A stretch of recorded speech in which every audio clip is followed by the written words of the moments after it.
Leer para entender el mundo y para poder cambiarlo, con el propósito de mejorarlo.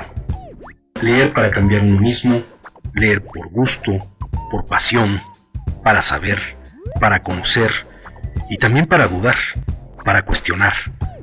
Letras militantes. Comenzamos. Desde los años 70 hasta la crisis mundial abierta en los años 2008-2009, la ideología neoliberal conquistó un espacio creciente a tal punto que llegó a dominar ampliamente el pensamiento económico y político de las últimas 3 décadas. A pesar de que en la actualidad está siendo vapuleada, todavía se mantiene profundamente arraigada en la mente de los que crean opinión y de una aplastante mayoría de líderes políticos. Por supuesto, les está resultando difícil continuar afirmando que hay que tener confianza absoluta en la capacidad de autorregulación de los propietarios de las grandes empresas privadas y de los mercados financieros. A pesar de todo, en lo fundamental, su razonamiento no ha cambiado. Bienvenidas, bienvenidos a Letras Militantes. El día de hoy estamos abordando un libro muy interesante que se llama Una mirada al retrovisor, el neoliberalismo desde sus orígenes hasta la actualidad, del autor belga Eric Toussaint. Hace pues ya prácticamente un par de meses estuvo por aquí Eric Toussaint en el marco del Foro Social Mundial organizado en México, y él vino pues como portavoz de esta organización que es el Comité para la Abolición de las Deudas Ilegítimas, que se ha encargado de ir recorriendo el mundo, haciendo auditorías, haciendo análisis, denunciando el uso de la deuda externa y de la deuda interna como mecanismo de saqueo de los pueblos. Entonces, los planteamientos que hace Eric Toussaint son francamente importantes. Nuestra organización, el Sindicato Mexicano de Electricistas, forma parte de esta promotora internacional para la abolición de las deudas ilegítimas, y existe un planteamiento que no ha sido del todo observado, analizado, no ha sido atendido por los legisladores mexicanos. Se ha presentado ante diferentes bancadas. Quizás la que más atención le puso fue la bancada del PT, que incluso organizó un foro en el Palacio Legislativo de San Lázaro, pero no ha habido esa debida atención a los alcances político-económicos que puede tener esta abolición de las deudas externas. Pero bueno, eso es por un lado en el trabajo militante y constante que ha hecho Eric Toussaint. Por otro lado, él cuando estuvo acá, que realizó un evento aquí en el auditorio del Sindicato Mexicano de Electricistas, en el auditorio de Insurgentes 98, presentó un libro sobre el Banco Mundial, y entre los textos que traía también para vender entre los interesados estaba este de Una mirada al retrovisor, que nos da un recorrido muy dinámico, muy concreto a la historia del neoliberalismo, de dónde surge el neoliberalismo, en qué consiste, porque se ha vuelto un tema pues de uso común, un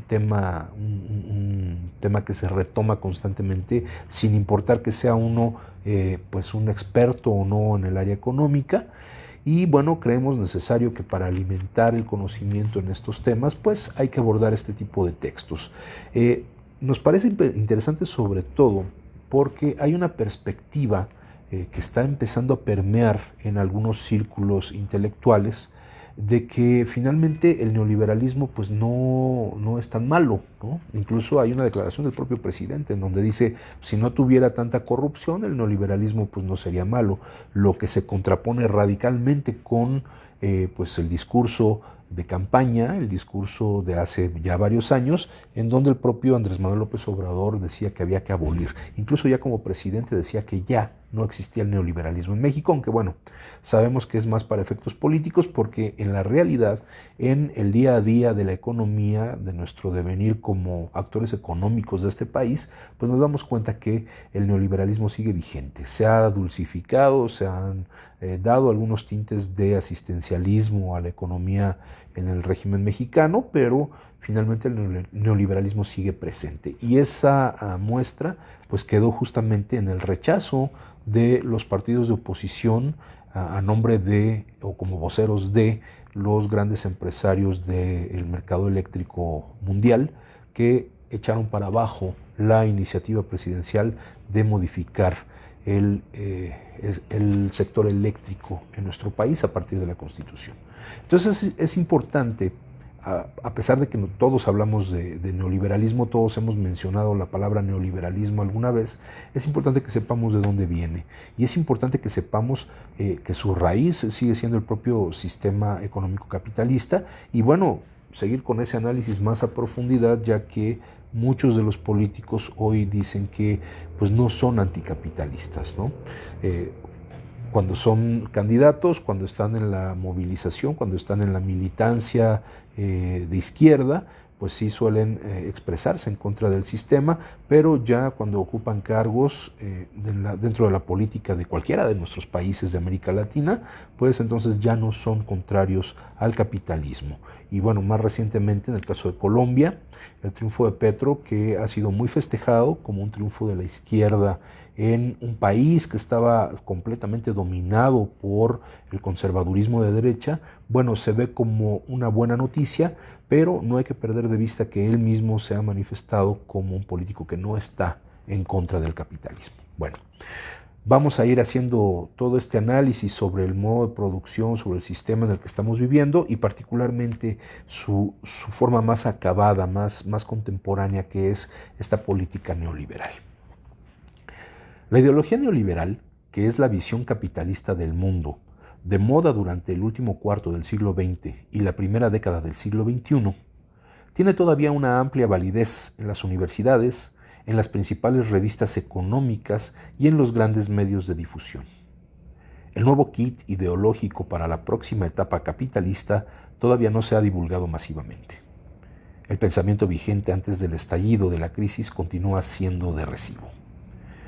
Durante los años 2009-2010, la deuda pública en los países del norte literalmente se disparó a consecuencia del plan de rescate del sistema financiero, el cual significó un coste enorme para los tesoros públicos del norte. Recordemos que en el neoliberalismo esta es una parte fundamental, el rescate a aquellas inversiones o aquellos capitales privados a los que se les ha dado espacio dentro de servicios públicos o dentro de actividades que anteriormente estaban en manos del Estado. En el caso de México, recordemos el FOBAPROA, el rescate de los bancos, que fueron nacionalizados en el sexenio de López Portillo, después fueron privatizados con Miguel de la Madrid y hubo que rescatarlos con dinero público, es decir, dinero público para salvar a los privados. Y lo mismo en el caso de las carreteras, que fueron concesionadas a privados que no hicieron su labor de mantenimiento, que encarecieron los costos de tránsito por todo el país del peaje y finalmente necesitaron también un rescate a partir del dinero público.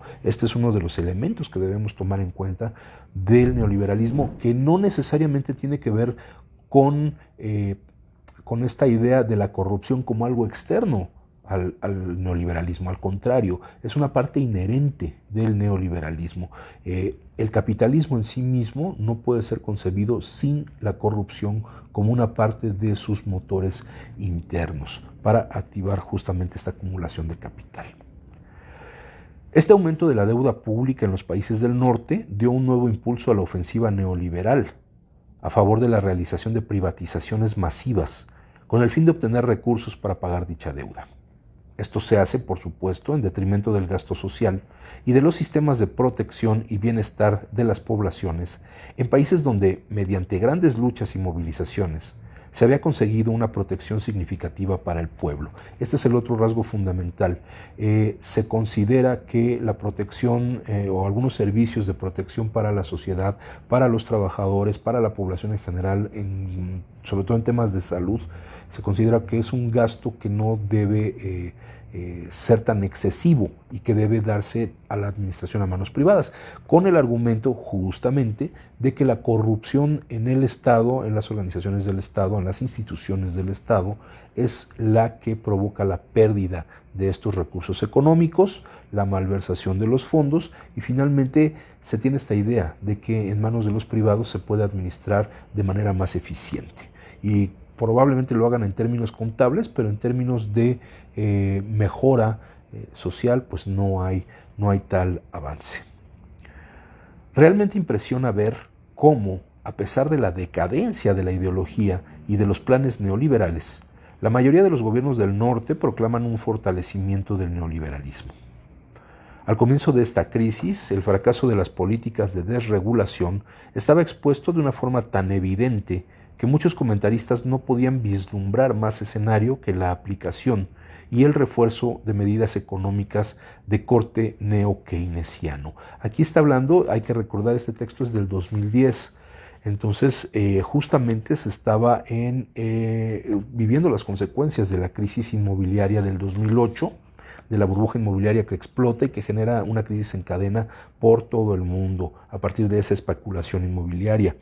Y entonces había esta crítica al modelo neoliberal, considerando que había que retomar algunas de las políticas económicas previas, que era este modelo keynesiano de John Maynard Keynes, un economista que decía, bueno, el Estado tiene que estar regulando la economía de los países. No se puede dejar todo en manos del mercado. Que bueno, esta respuesta keynesiana se da a la crisis de 1929, que pues dicen ya no podemos dejar que el mercado por sí solo se gobierne y que genere todos estos problemas económicos a nivel global, porque ya las consecuencias, como se vio desde 1929, se daban a nivel global, afectaban a todos los países por este sistema económico que encadena a muchas otras naciones a los beneficios, pero también a las consecuencias de un mal manejo económico.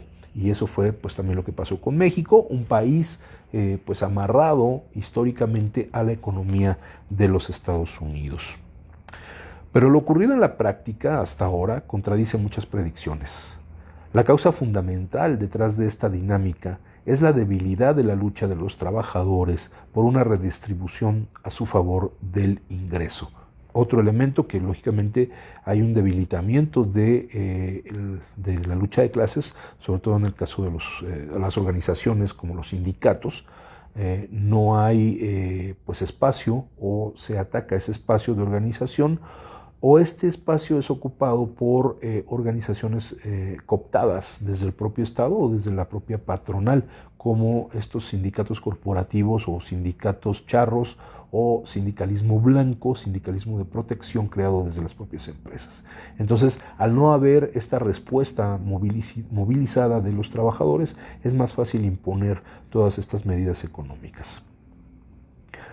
A esto se agrega la orientación social liberal que mantienen los partidos tradicionales de izquierda, que acompañan a la nueva ofensiva neoliberal. Ese también, el chaquetazo de muchos partidos supuestamente de izquierda, que por ejemplo el caso del PRD es uno de los más notables, pero incluso Morena, hay facciones que pues le coquetean mucho a la política neoliberal, o por lo menos al colaboracionismo con la clase dominante, que es la patronal capitalista. O en el mejor de los casos no le ofrecen ninguna resistencia. Es decir, o colaboran o por lo menos se hacen de la vista gorda. A finales de 2009, principios de 2010, con la aparente superación de la crisis en el mundo industrializado, los gobiernos y los medios de difusión dominantes anunciaron la luz al final del túnel, cuando en realidad la crisis todavía no ha terminado e incluso se extenderá durante varios años más. Hoy mismo, aunado a estos terribles 2 años que va para convertirse en 3 de pandemia de COVID-19, pues lógicamente ha acentuado todavía esa crisis económica de la que no ha habido recuperación desde el 2008. Ha habido momentos en que se estanca, en que esta crisis no avanza, pero otros en los que repunta a lo largo de estos últimos 20 años. Tanto en el sur como en los países del norte, el empleo y los ingresos de los sectores populares estarán sometidos a considerables presiones en nombre del pago de la deuda pública. Estos argumentos son fundamentales para aquellos que están al frente de la lucha en este terreno, buscando unificar la resistencia de los oprimidos del norte con los pueblos del sur. Recordamos también hace algunos años esta lucha, justamente a partir de la crisis en el 2008, estas organizaciones espontáneas, algunas de ellas, otras que retomaban las reivindicaciones de la clase trabajadora o de sectores de la población en Estados Unidos, que se vieron muy afectados cuando sus créditos para casa se elevaron hasta las nubes y muchos de ellos perdieron esas casas que estaban comprando o que ya habían adquirido porque seguían debiendo dinero, que se incrementó esa deuda de manera impresionante. Y entonces se hicieron estas muestras, estas manifestaciones de lucha de la población organizada de manera pues quizás muy voluntariosa, de pura voluntad, pues para que nos entendamos, sin una planificación a fondo de qué era lo que se quería obtener. Y se hace esta separación entre el 99% que consideramos somos la población más afectada y el 1% que goza de la riqueza. Entonces toda esta lucha que se dio en los Estados Unidos con los Occupy Wall Street en contra de los grandes centros financieros que finalmente se decantaron en otro tipo de organizaciones un poquito más menos ruidosas, menos multitudinarias, pero que siguen trabajando por la organización de la sociedad en contra de este modelo económico. Los gobiernos de derecha, así como la casi totalidad de los de izquierda social liberal, se conforman, avergonzados o no, con utilizar aún la ideología neoliberal. Alan Greenspan, presidente de la Reserva Federal de Estados Unidos desde 1987 hasta 2006, explica en sus memorias hasta qué punto aprecia a los laboristas Tony Blair y Gordon Brown por su adhesión a la ofensiva neoliberal. Recordemos que desde Estados Unidos e Inglaterra es de donde se da esta ofensiva económica neoliberal hacia el resto del mundo, primero experimentando en otros países y al ver que funcionaba en los términos económicos que ellos creían, pues lo empezaron a aplicar en sus propios países. Pero ¿qué dice Alan Greenspan sobre el apoyo de Tony Blair y Gordon Brown, que eran los dirigentes del Partido Laborista en Gran Bretaña? Tony Blair después primer ministro. Al mando de 1997 en adelante, Tony Blair y Gordon Brown, cabezas de un partido laborista rejuvenecido y más centrista, aceptaron los cambios estructurales profundamente importantes de Thatcher en los mercados británicos laboral y de productos.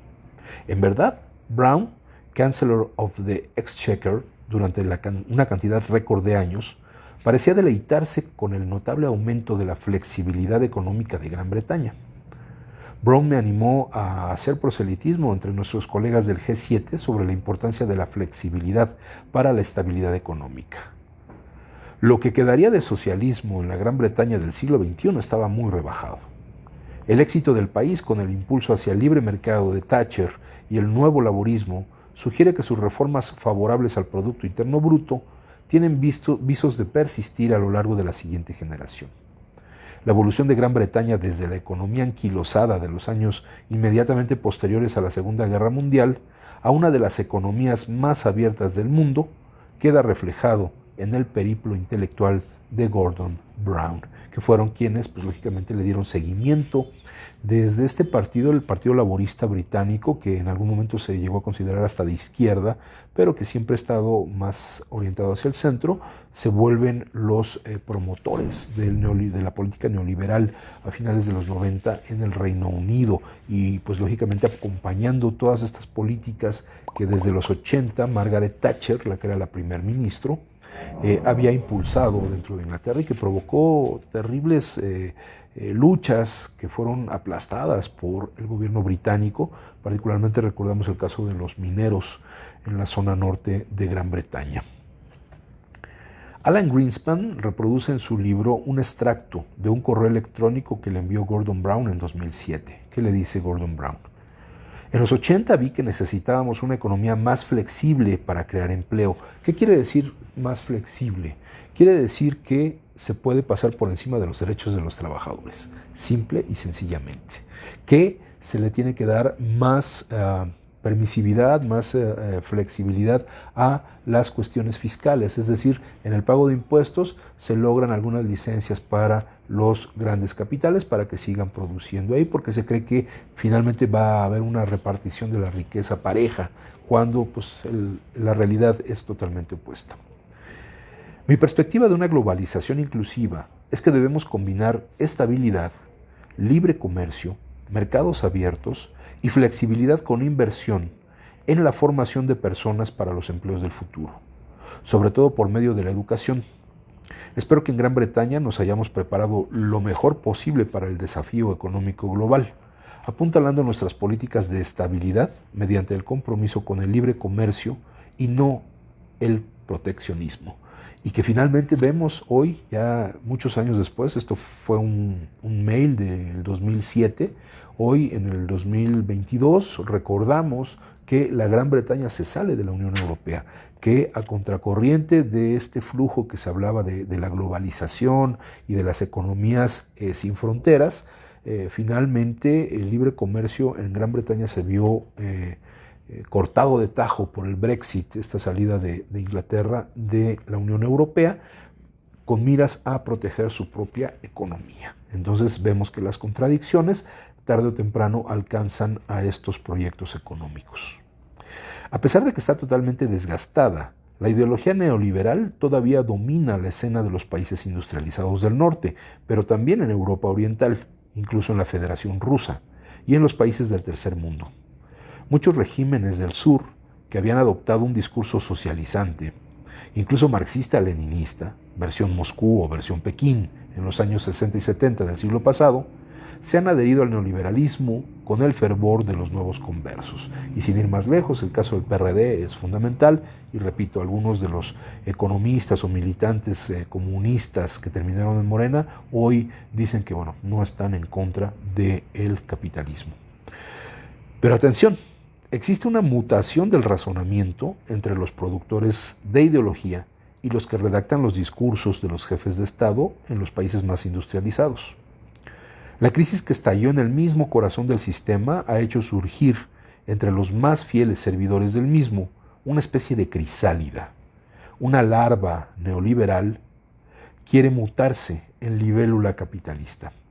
Quiere desembarazarse de su traje gris arruinado por la crisis desencadenada en 2007-2008 para lograr la apariencia multicolor de una refundación capitalista basada en una sutil dosificación de la libertad de acción de los capitalistas, por una parte, y por la otra, el sentido de responsabilidad y del interés general, garantizado por una sabia regulación a cargo del Estado.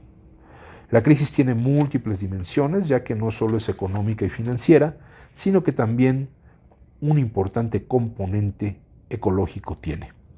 Por lo que desde Barack Obama hasta Nicolás Sarkozy, pasando por Gordon Brown, nos hablan del capitalismo verde. Efectivamente, desde esta crisis, pues el tiempo transcurrido, los temas que han tomado mayor interés, como el cambio climático, pues lógicamente ponen contra la pared a este modo de producción capitalista y su forma más terminada, más acabada, que es esta política neoliberal.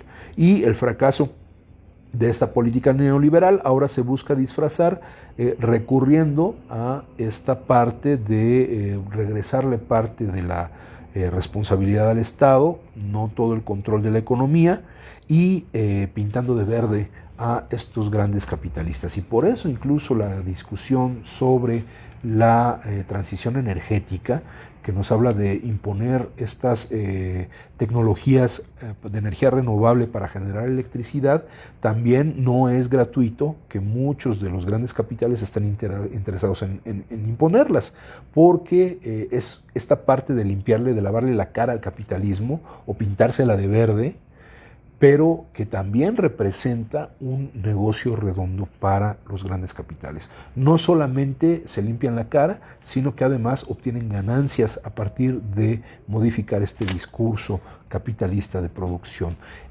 Por ejemplo, en el caso de estas energías nuevas, pues vemos la discusión que se dio en el Parlamento abierto, aquí durante la discusión de la reforma eléctrica, en donde los privados decían es que el gobierno quiere energía sucia, no quiere energía limpia, y entonces por eso quita a las empresas privadas. Y había una gran demostración por parte de especialistas del sector eléctrico que decían, no, el problema es que las empresas privadas, a las que se les da prioridad en el despacho de energía, que utilizan estas supuestas energías limpias, energías verdes, pues son intermitentes y no pueden mantener la estabilidad del sistema eléctrico.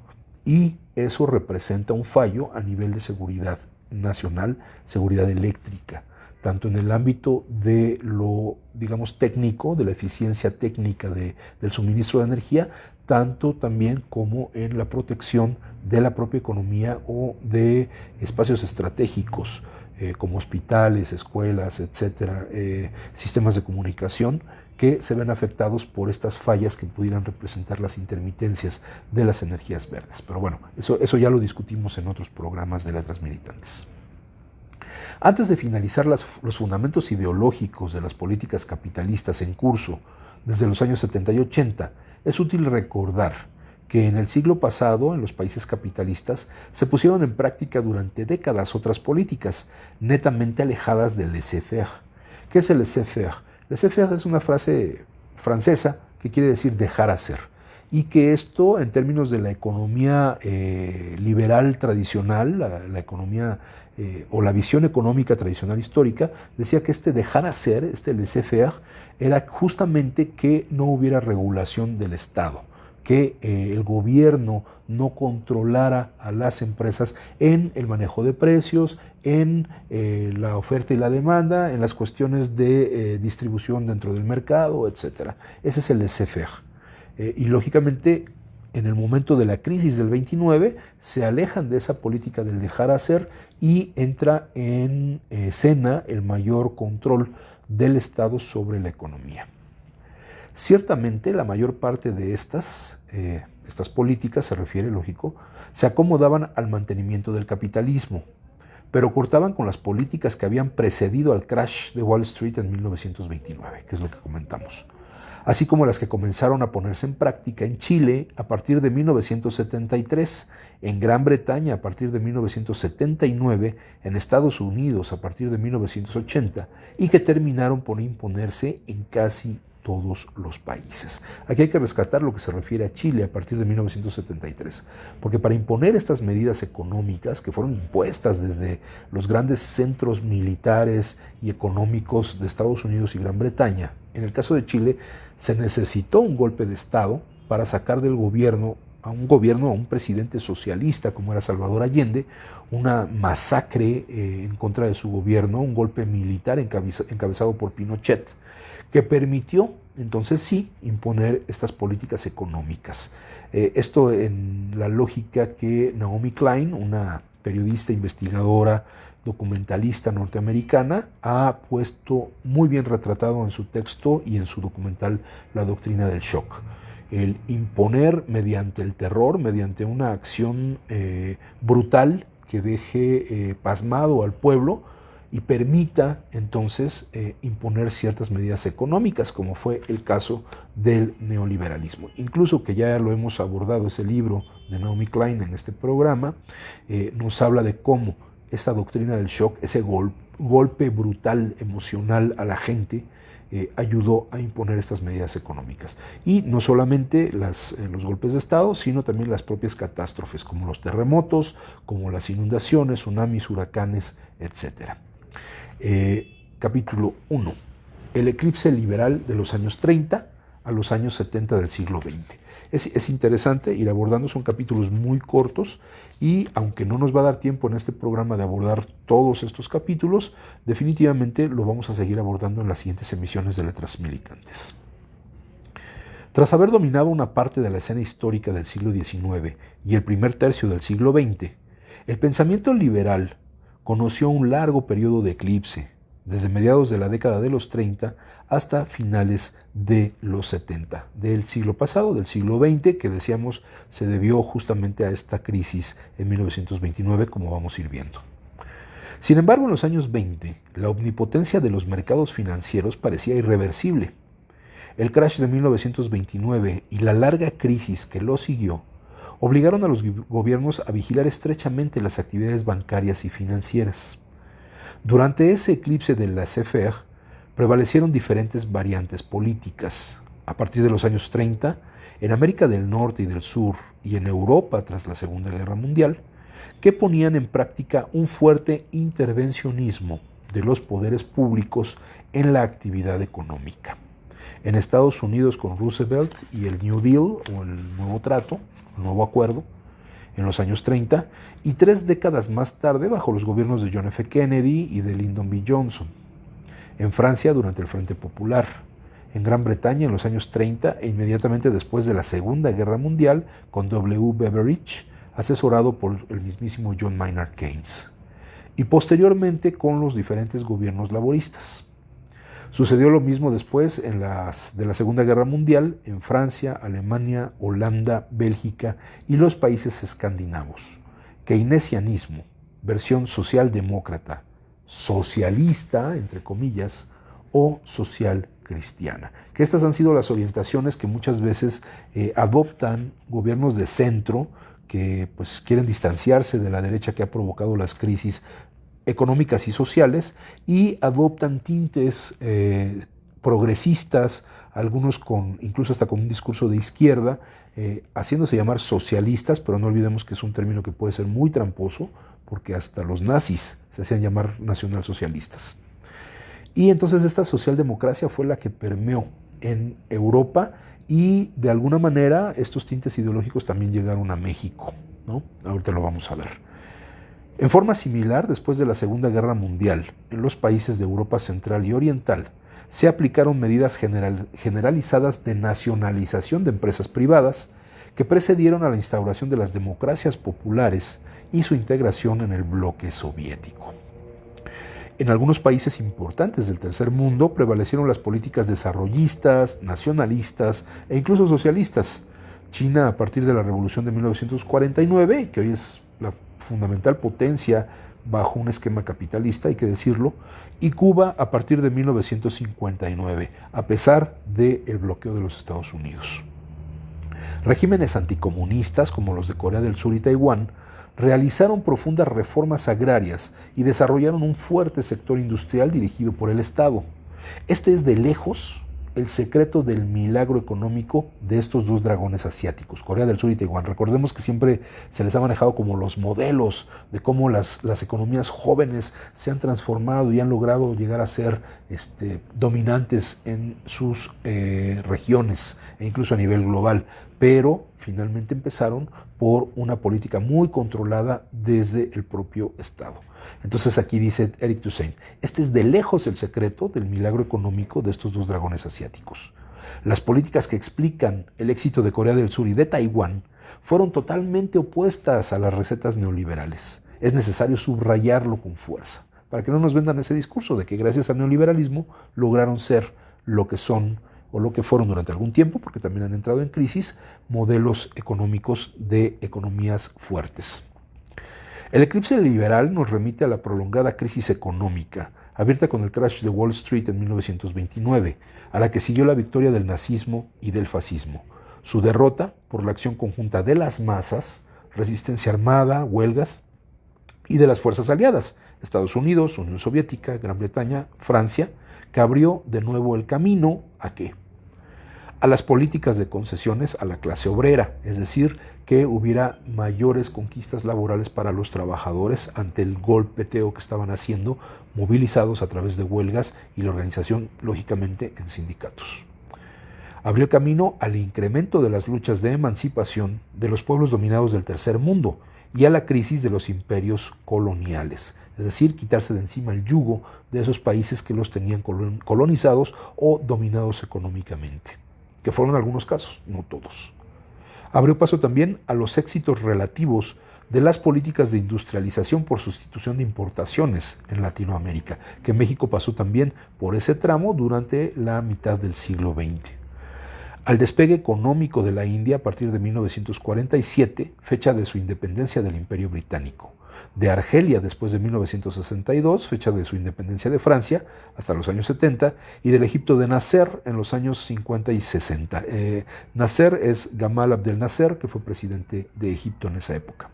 Abrió también el campo al éxito económico de los sedicientes países socialistas, Europa Central y Oriental, después de la Segunda Guerra Mundial, y la URSS después de los años 30.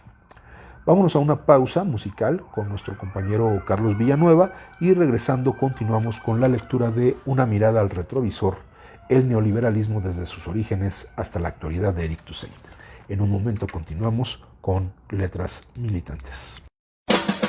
Estás escuchando Letras Militantes.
Letras Militantes. Continuamos.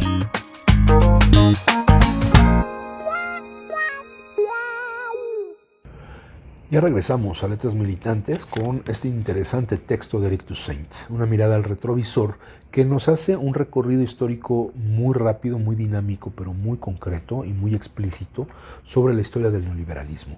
En la primera parte del programa vimos una introducción, más o menos en términos generales se habló del neoliberalismo, y el primer capítulo que nos habla de justamente cómo el liberalismo histórico tradicional se vio opacado a partir de la tremenda crisis de 1929, del siglo XX, a partir de la imposición ya de políticas de mayor control económico del Estado, que fue conocido también como el keynesianismo. Tuvo diversas facetas, diversas aplicaciones, diversos matices políticos y económicos según el país en donde se impuso. Y esto permitió, una serie de despegues muy interesantes, como este boom de la organización en sindicatos y el avance de la clase obrera a nivel mundial. Pues esto es innegable. Hubo este crecimiento de los países del tercer mundo, su emancipación, el impulsar políticas de industrialización para no depender, no ser solamente exportadores de materias primas, cómo esto influyó también en la independencia de varios países, sobre todo en África, y cómo hubo éxito también y crecimiento económico en todos los países que formaban parte del bloque conocido como el bloque socialista, el bloque comunista, el bloque soviético, durante este periodo también importantísimo de la Guerra Fría. Entonces, estas políticas que rompen con el liberalismo tradicional permitieron eso, y ese mismo periodo, vamos a retomar la lectura del texto, se caracterizó por, en primer lugar, una gran oleada del control público de empresas privadas, las famosas nacionalizaciones, es decir, le quitas esa administración y ese poder sobre un sector de la economía a las empresas privadas y el Estado se encarga de administrar.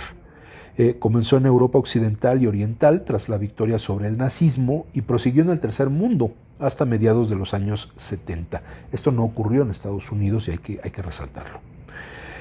También se caracterizó este periodo por la puesta en marcha o la extensión de sistemas de seguridad social en el marco del welfare state o estado de bienestar, incluso en países del tercer mundo, como por ejemplo en México, a mediados de los 30 con el presidente Lázaro Cárdenas.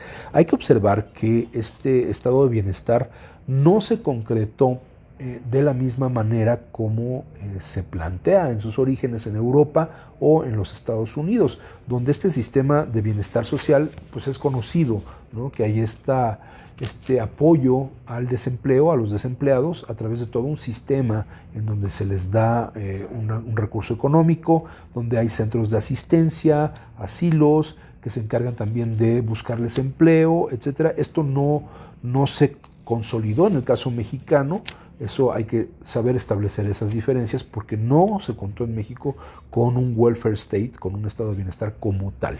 Hay muchas similitudes, sí hubo una orientación a un capitalismo de Estado nacionalista, que se impulsó lógicamente el desarrollo nacional de la industria y de su infraestructura. No en balde del periodo de Lázaro Cárdenas, resalta tanto la expropiación petrolera de 1938 como la propia creación de la CFE en 1937. ¿Qué otra cosa caracteriza este periodo?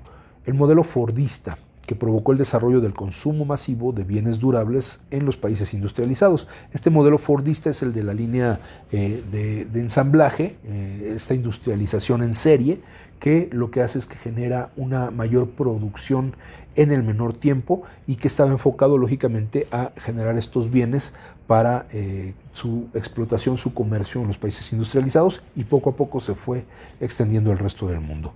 Otra característica, un compromiso de estos países entre las direcciones que dominaban el movimiento obrero, partidos y sindicatos, y su clase capitalista, que se expresó en acuerdos de paz social.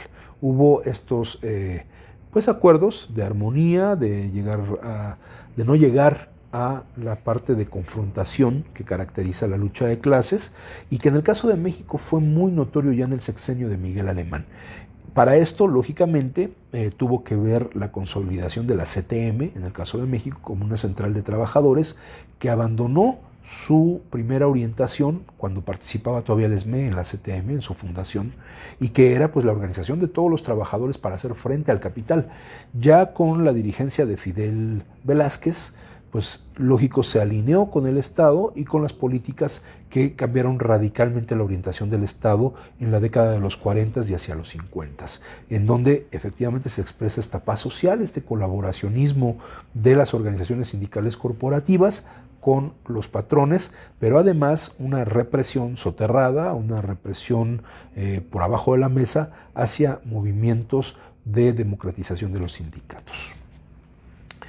Todo ello desarrollado en el marco de un crecimiento sostenido, tanto en los países capitalistas desarrollados como en el tercer mundo y en los sedicientes países socialistas. Sedicientes, ¿por qué? Porque lógicamente representaban una tentación de orientarse hacia el rumbo socialista, comunista que tenían estos países. Y esa era la lucha que encabezaba el capital, que encabezaba este bloque capitalista de los Estados Unidos y sus aliados en Europa y en otras partes del mundo para vencer esa tentación de formar parte del bloque comunista.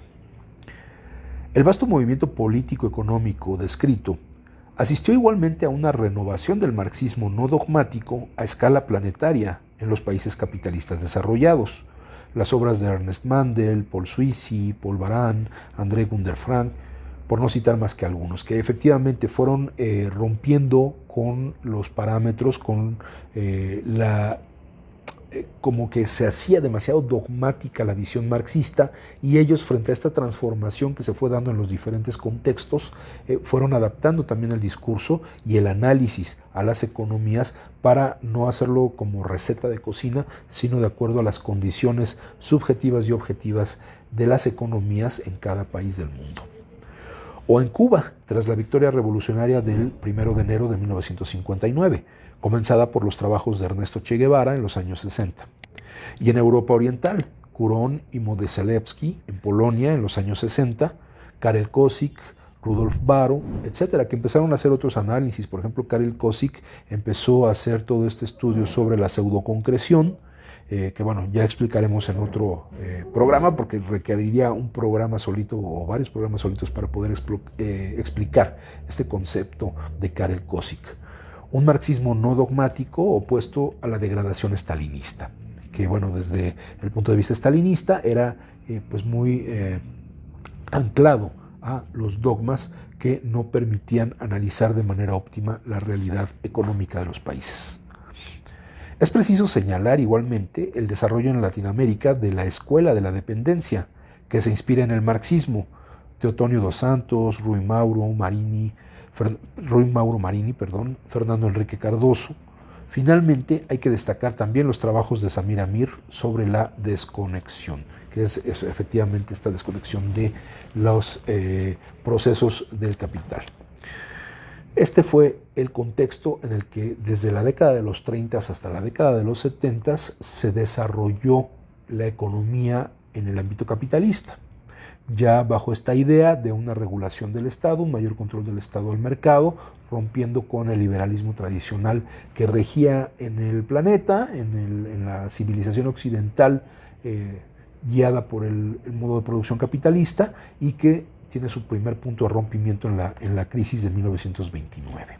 Ahora, también hubo un rompimiento con este proceso que mencionamos del keynesianismo o el estado de bienestar, el welfare state, o el capitalismo de Estado con orientación nacionalista.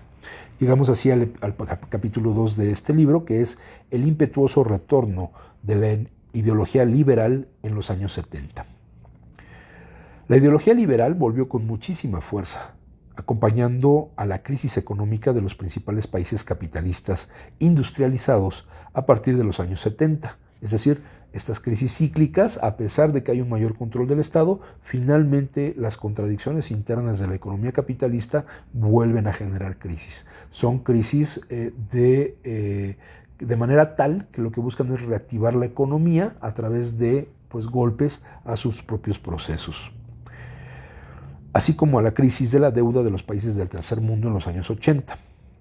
Siguió, a fines de la misma década, la implosión de los regímenes burocráticos del este europeo, con la subsecuente restauración del capitalismo en el exbloque soviético y en China. Esto que vivimos a final de los 80s, principios de los 90s, con la caída o a partir de la caída del muro de Berlín y la política del glasnost y de la perestroika en la Unión Soviética. La potente ofensiva del capital contra el trabajo a escala planetaria, sustentada y justificada por la ola neoliberal, se inició en la segunda mitad de los años 70 en los países capitalistas industrializados. ¿Cómo? A través de la restauración progresiva del capitalismo provocada por la caída de los regímenes burocráticos del Este a fines de los años 80. O sea, al ver que pues caía este régimen comunista, entre comillas, finalmente eso los hizo fortalecerse a los regímenes del lado capitalista. Y finalmente por la crisis de los modelos desarrollistas del sur, amplificada por la crisis de la deuda externa que desembocó en un nuevo ciclo de fuerte dependencia en países que habían conocido una industrialización parcialmente autónoma, como México, Argentina, Brasil, India, Argelia. En cuanto a los países más dependientes y menos industrializados de América Central y el Caribe, excepto Cuba, del África subsahariana, de Asia del Sur, excepto la India, no salieron jamás de la dependencia respecto a las potencias capitalistas del norte, por eso no triunfaron estas visiones desarrollistas. Y en la actualidad se encuentran sometidos a las instituciones financieras internacionales, incluso Nicaragua y Vietnam, donde sin embargo se habían realizado auténticas revoluciones. Instituciones como la Comisión Económica para América Latina, la CEPAL, y la Conferencia de las Naciones Unidas para el Comercio y el Desarrollo, la CENUCED, entonaron progresivamente, aunque con matices, el canto de sirenas neoliberal, lo que no excluyó a algunos sobresaltos críticos. El movimiento de los no alineados tampoco sobrevivió a la implosión yugoslava, a la crisis de la deuda del tercer mundo, al viraje pro-Washington del gobierno indio y a la ofensiva neoliberal en general. La ideología neoliberal se vio forzada por la crisis. La ideología neoliberal no fue un producto de la crisis de los años 70 y comienzos de los 80, sino que ya existía. Economistas y políticos habían continuado reivindicando los postulados liberales a pesar de la difusión masiva de las políticas keynesianas o socializantes. Algunos de ellos bruñeron durante largo tiempo sus armas teóricas y luego entablaron una batalla ideológica de gran amplitud contra las posiciones keynesianas del norte, así como contra las posiciones desarrollistas del sur, representadas fundamentalmente por Raúl Prebisch, que dirigió la CEPAL durante varias décadas, contra las posiciones socialistas o marxistas en sus diferentes variantes en distintos puntos del planeta. Es decir, la conocida crisis en los años 70 que tuvo que ver con la crisis del petróleo, el cambio del estándar, quitar el oro y poner el dólar, todo esto no fue en sí mismo lo que dio origen al neoliberalismo. El neoliberalismo era una teoría que estaba ahí presente y que se venía debatiendo, que se venía conformando en universidades, en los Estados Unidos principalmente, en parte de Europa, y que al momento de la crisis que se da dentro del modelo keynesiano o de este modelo del estado de bienestar, se aprovecha para decir, bueno, hay que adoptar ahora este modelo que va a poder rescatar al propio sistema y lo va a hacer más eficiente. Y así llegamos a este capítulo 3, que es los fundamentos teóricos de las diferentes corrientes neoliberales. Debemos hacer una advertencia sobre el método de análisis. No es fácil delimitar claramente el pensamiento neoliberal y encontramos la misma dificultad cuando estudiamos el keynesianismo o el marxista, ya que numerosas corrientes atraviesan estas escuelas de pensamiento. Las corrientes liberales presentan profundas diferencias entre ellas, al igual que las keynesianas y las marxistas. Es más, existen intentos de síntesis entre liberales y poskeynesianos, por ejemplo, y también entre liberales y postmarxistas. De manera general, la escuela neoliberal se apoya en el vasto y ecléctico cuerpo teórico que comprende la teoría neoclásica, la cual se basa a su vez en la teoría cuantitativa de la moneda, la ley de Say, la teoría de la determinación de los precios por la interacción de la oferta y la demanda, la teoría de las ventajas comparativas, etc. La teoría neoliberal encontró su inspiración en las tesis económicas, políticas y filosóficas que se remontaban a David Hume, Adam Smith, Jean-Baptiste Say e incluso Emmanuel Kant. Dos ejemplos de la dificultad de delimitar la escuela neoliberal. Friedrich von Hayek, que ejerció una gran influencia a finales del siglo XX, rechazaba muchas hipótesis fundamentales del pensamiento neoclásico, a pesar de defender el ultraliberalismo. Paul Samuelson, que no perteneció a la escuela liberal, hizo un llamamiento en los años 50 para la elaboración de una síntesis neoclásica.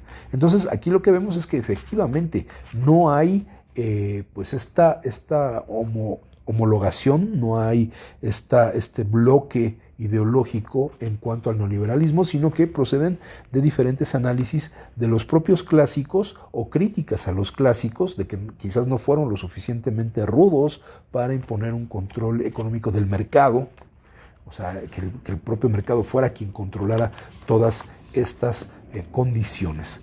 Ya los siguientes capítulos, muy cortitos, merece que se analicen ya de manera personal, porque bueno, habla, por ejemplo, de los predecesores del neoliberalismo y hace un breve recorrido por la biografía y la teoría de Adam Smith, uno de los fundadores del pensamiento liberal, que su título es justamente fundador de esta escuela económica. Se titulaba Investigación de la naturaleza y causas de la riqueza de las naciones.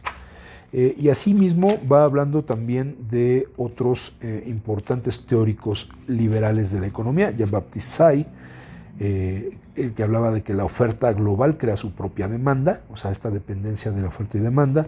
Habla también de David Ricardo, otro de los teóricos clásicos de la economía, y algunos otros más. Entonces, bueno, no vamos a profundizar en esta parte, sino que vamos a hacer un brinco ya hacia prácticamente lo que es la ola neoliberal. La corriente neoliberal convirtió a la Universidad de Chicago, institución donde Friedman desarrollaba toda su carrera universitaria y von Hayek enseñó desde 1950 hasta 1961. Hay que recordar que Milton Friedman y Friedrich Hayek, o von Hayek, son estos principales impulsores del neoliberalismo. Convirtió a la Universidad de Chicago en uno de sus bastiones, hasta el punto de que más tarde se hablara de la Escuela de Chicago y de los Chicago Boys de Friedman. Este declaró en 1970 que había hecho triunfar la contrarrevolución en la teoría monetaria, que se caracterizaba por el renovado acento en la función de la cantidad de moneda. Friedman afirmaba que cualquier variación de la masa monetaria es seguida por una variación en el mismo sentido de los precios. Esta es una teoría monetarista de la producción y de los ingresos.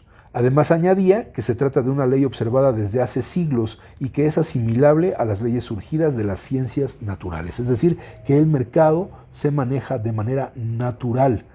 No requiere la participación del hombre para regularlo de ninguna manera, sino que se regula de manera automática, vamos a decir, o por esta mano invisible, que es parte de la teoría del mismo Adam Smith. Y por ello, pues decían que el Estado no se podía encargar de controlar la economía. Para Friedman, como para Say, el funcionamiento libre del mercado es suficiente para asegurar la distribución óptima de los recursos y el pleno empleo de las capacidades de producción. Esta visión se contradice con la realidad, pero ello no impide que sea difundida sistemáticamente y aceptada como una evidencia. O sea, es claro que el mercado por sí solo no se puede regular, se genera crisis, siempre genera crisis.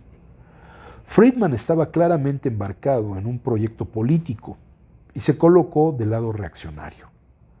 En 1964 fue consejero económico del candidato republicano a la presidencia, Barry Goldwater. Cumplió la misma función con Richard Nixon en 1968 y con Ronald Reagan en 1980. Tras el golpe de Estado del general Augusto Pinochet contra el gobierno de Salvador Allende, Friedman llegó a ser asesor económico de Pinochet, apoyando la represión y aconsejando la toma de medidas antisociales extremas. Michel Beut y Gilles Dostaler agregan: en 1977 Milton Friedman publicó una obra titulada Contra Galbraith, con el material de las conferencias pronunciadas en Gran Bretaña. Galbraith era un economista británico. En una de estas proponía a Gran Bretaña que para salir de sus males, un tratamiento de choque, inspirado en parte en el que se había puesto en marcha en Chile. Por su parte, von Hayek indicaba igualmente su preferencia por los métodos dictatoriales sanguinarios del general Pinochet. Y esta es una cita que se hace de lo que pensaba Hayek. Un dictador puede gobernar de manera liberal, así como es posible que una democracia gobierne sin el menor liberalismo. Mi preferencia personal es una dictadura liberal y no un gobierno democrático donde todo liberalismo esté ausente, respondió un periodista chileno en 1981. Tras 10 años de aplicación de estas recetas económicas, Chile sufrió una recesión que hizo caer el Producto Interno Bruto en un 15% entre 1982 y 1983, en un momento en que la tasa de desempleo alcanzaba el 30%. Además, si Chile conoció en los años 90 cierto éxito económico, fue por romper netamente con las recetas de los Chicago Boys. O sea que esto que muchos conservadores, procapitalistas y proneoliberales y tecnócratas muchas veces nos quieren machacar con que en Chile el neoliberalismo ha sido un éxito, bueno, pues aquí ya está la mención de dos datos fundamentales. La aplicación de esas políticas económicas hizo caer el Producto Interno Bruto e hizo crecer la tasa de desempleo.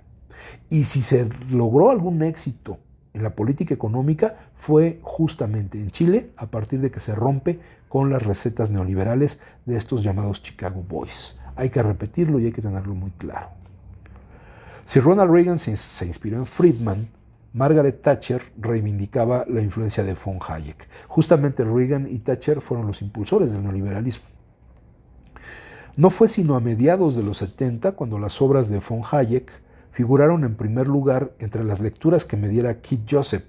Esto es una cita de lo que dice Margaret Thatcher. Keith Joseph, consejero económico de Margaret Thatcher, que participó en reuniones de la Sociedad de Montpellier, que comprendí realmente las ideas que planteaba. Fue entonces cuando consideré sus argumentos desde el punto de vista de Estado que queríamos los conservadores, un gobierno limitado bajo el reino de la ley, más que desde el punto de vista del tipo de Estado a evitar, un Estado socialista donde los burócratas gobiernan sin freno. Entonces aquí es el impacto de estos teóricos económicos que finalmente son adoptados por los propios gobiernos. Si observamos con atención, a partir del 11 de septiembre de 1973, Chile constituyó en el hemisferio sur un laboratorio en el que se implantó de una manera especialmente violenta y brutal el proyecto neoliberal. Después de esta experimentación chilena de la dictadura del general Augusto Pinochet, el proyecto neoliberal se generalizó en el hemisferio norte, comenzando por Gran Bretaña y Estados Unidos. Por cierto, los métodos no fueron los mismos, pero el fondo de la orientación social y económica era idéntico. Las referencias ideológicas eran las mismas. Aquí ya entramos en otros capítulos que detallan algunas cuestiones de índole económica, financiera, la relación con el Fondo Monetario Internacional, pero bueno, esto ya lo iremos abordando en otra emisión, en la próxima emisión de Letras Militantes, para terminar con este texto interesantísimo de Eric Toussaint, una mirada al retrovisor, el neoliberalismo desde sus orígenes hasta la actualidad, y habrá ocasión de abordar en la próxima emisión, una vez que terminemos con lo que resta de este libro, pues a abordar cuál ha sido el papel, cuál ha sido la trascendencia de estas políticas neoliberales en México, que nosotros, quienes muchos de los que nacimos en la década de los 70s, quienes ya nacieron en la década de los 80s y 90s y en los 2000s, pues hoy están padeciendo esas terribles consecuencias de la adopción de estas políticas neoliberales. ¿Por qué me refiero a los de los 70s, 80s y 90s? Porque bueno,